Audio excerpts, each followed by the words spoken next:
घोटाला केस में ईडी के सामने आज फिर सोनिया गांधी पेश होंगी और सोनिया गांधी दूसरे दौर की पूछताछ के लिए ईडी के सामने पेश होने वाली है। 21 जुलाई को करीब 2 घंटे तक प्रवर्तन निदेशालय ने पूछताछ उनसे की थी। पेशी के खिलाफ कांग्रेस ने देश भर में प्रदर्शन किया था। वहीं एक बार फिर कांग्रेस दिल्ली समेत सभी राज्यों में प्रदर्शन का ऐलान किया हुआ है। वहीं राहुल गांधी से भी ईडी की टीम ने हेराल्ड मामले में 5 बार पहले पूछताछ की हुई है। द्रौपदी मुर्मू ने देश की 15वीं राष्ट्रपति के रूप में अपना कामकाज संभाल लिया। संसद के सेंट्रल हॉल में मुख्य न्यायाधीश एनवी रामन्ना ने द्रौपदी मुर्मू को राष्ट्रपति पद की शपथ दिलाई। हमारा निर्वाचन इस बात का सबूत है कि भारत में गरीब सपने भी देख सकता है और उन्हें पूरा भी कर सकता है। शपथ ग्रहण समारोह में पूर्व राष्ट्रपति रामनाथ कोविंद, उपराष्ट्रपति, प्रधानमंत्री मोदी और सोनिया गांधी समेत कई नेता मौजूद रहे। शपथ लेने से पहले द्रौपदी मुर्मू राजघाट पहुंची, जहां उन्होंने महात्मा गांधी को श्रद्धांजलि दी। ममता सरकार के पूर्व मंत्री पार्थ चटर्जी को भुवनेश्वर से कोलकाता पहुंचा दिया गया है। कलकत्ता हाईकोर्ट के आदेश पर पार्थ चटर्जी को चेकअप के लिए एम्स भुवनेश्वर लाया गया था। वहीं 3 अगस्त तक ईडी की हिरासत में वो हैं। पार्थ चटर्जी और उनकी करीबी अर्पिता मुखर्जी ईडी की हिरासत में रहेंगे और कल अर्पिता मुखर्जी की कोर्ट में पेशी भी हुई थी। लेकिन फिलहाल आपको बता दें कि भुवनेश्वर से कोलकाता वापस लाया गया है। पार्थ चटर्जी को भुवनेश्वर एम्स में उनका चेकअप हुआ था। फिलहाल वो ईडी की हिरासत में है और लगातार उनकी मुश्किलें बढ़ती हुई नजर आ रही हैं। वहीं राजस्थान में मूसलाधार बारिश में आफत मचाई हुई है। राजस्थान के कई जिलों में भारी बारिश ने लोगों का जीना मुहाल कर दिया है, मुसीबतें बढ़ा दी हैं। जोधपुर, कोटा, टोंक समेत कई जिलों में बारिश का कोहरा मचा हुआ है। नदियां उफान पर हैं। पानी के तेज बहाव में कई गाड़ियां बह गई हैं। सड़कों पर लबालब पानी भरा हुआ है। लोगों को घरों में भी पानी घुस गया है और कई इलाकों में नदी नाले उफान पर हैं। तो कई जगहों पर लोग फंसे हुए नजर आए, जिन्हें एसडीआरएफ की टीम ने रेस्क्यू भी किया। राजस्थान में सरकार ने सभी विभागों को अलर्ट पर रख दिया है और साथ ही रेस्क्यू टीमों को भी तैयार रहने के लिए कह दिया गया है। मध्य प्रदेश में हो रही मूसलाधार बारिश ने लोगों की मुसीबतें बढ़ा दी। वहां कई जिले ऐसे हैं जहां बीते 2 दिन से जारी बारिश रुकने का नाम ही नहीं ले रही, जिसकी वजह से कई नदी नाले उफान पर आ गए। बैतूल में तो एक नदी पर बने पुल को पार करने के चक्कर में एक ट्रैक्टर सवार की जान पर बनाई। वो ट्रैक्टर से पानी में डूबे पुल को पार करने के लिए आगे बढ़ा और बीच में ही फंस गया, जिसके बाद उसे मौत का डर सताने लगा। उसे पानी के बहाव में फंसा देख कुछ लोगों ने उसकी तरफ रस्सी फेंकी, जिसका एक सिरा उसने ट्रैक्टर में बांधा और फिर उसकी मदद से दूसरे किनारे तक पहुंचा। वहीं ठीक ऐसी ही तस्वीर सीहोर से भी सामने आई। वहां तो नदी में आए उफान में 6 मजदूर फंस गए, जिन्हें घंटों तक चले रेस्क्यू ऑपरेशन के बाद निकाला गया। कुछ तैराक हैं, उनके द्वारा रस्से से उसको बांध के और उस पार लेके आए नाले के उस पार। सीहोर में करीब 6 घंटे तक चली जोरदार बारिश ने लोगों का जीना मुहाल कर दिया।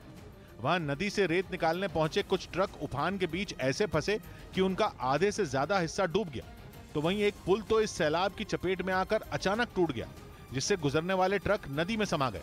और यह हालत किसी एक शहर या एक गांव की नहीं, बल्कि मध्य प्रदेश की राजधानी भोपाल में भी बारिश की वजह से जबरदस्त तबाही देखने को मिली।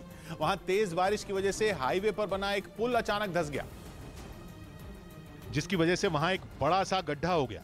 तस्वीरों में दिखा कि वहां सड़क का एक हिस्सा टूटकर नदी में समा गया, जिसका खमियाजा वहां से गुजरने वाले लोगों को उठाना पड़ा, क्योंकि पुल टूटने की वजह से एक तरफ का रास्ता पूरी तरह बंद हो गया। ब्रिज जाके आप ये देखिए कैसे जाके पूरी की पूरी रेलिंग जाकर नीचे नदी में गिरी है। बताया गया कि यह पुल करीब साल भर पहले ही बनकर तैयार हुआ था, जिसके अचानक धंसने के लिए उसकी खराब क्वालिटी को जिम्मेदार ठहराया गया। वहीं राजस्थान के जोधपुर के कई इलाकों में भारी बारिश की वजह से तबाही मची हुई है और लगातार हो रही बारिश से नदियां और नाले का जलस्तर बढ़ गया है, जिसमें कई गाड़ियां बह गई। जोधपुर शहर में लगातार हो रही मूसलाधार बारिश ने तबाही मचाई है। शहर के अंदर कई गाड़ियां डूब गईं और कई गाड़ियां पानी के तेज बहाव में बह गईं। शहर के बीचों बीच नाव की तरह गाड़ियां तैरती हुई दिखाई दी। लोगों के घरों और दुकानों में पानी भर गया। बारिश के पानी को देखकर ऐसा लग रहा था कि शहर के बीच की कोई तेज बहाव से नदी बह रही हो। बारिश से कई मकानों को भी नुकसान पहुंचा है। जिलों में भारी बारिश ने लोगों की मुसीबतें बढ़ा दी हैं। वहां के अलवर जिले में बारिश की वजह से एक मकान गिर गया। इस हादसे में 2 लोगों की मौत हो गई। कोटा में नदियों में आए उफान की वजह से कई गांवों का संपर्क टूट गया है। इस बीच मौसम विभाग का अलर्ट और डरा देने वाला है। मौसम विभाग ने अगले 24 घंटे में दक्षिणी राजस्थान में भारी बारिश का अलर्ट जारी किया है।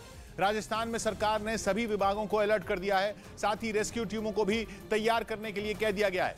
इस बीच राज्य के टोंक जिले में हुई जबरदस्त बारिश लोगों के लिए बड़ी आफत बन गई।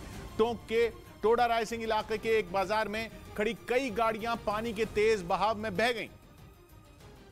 और वहां से आई तस्वीरों में जो दिखा वो डरा देने वाला था। बाजार में बनी दुकानों के बीच की सड़क पर बारिश का पानी समंदर की लहरों के जैसा तेजी से बहता दिखा।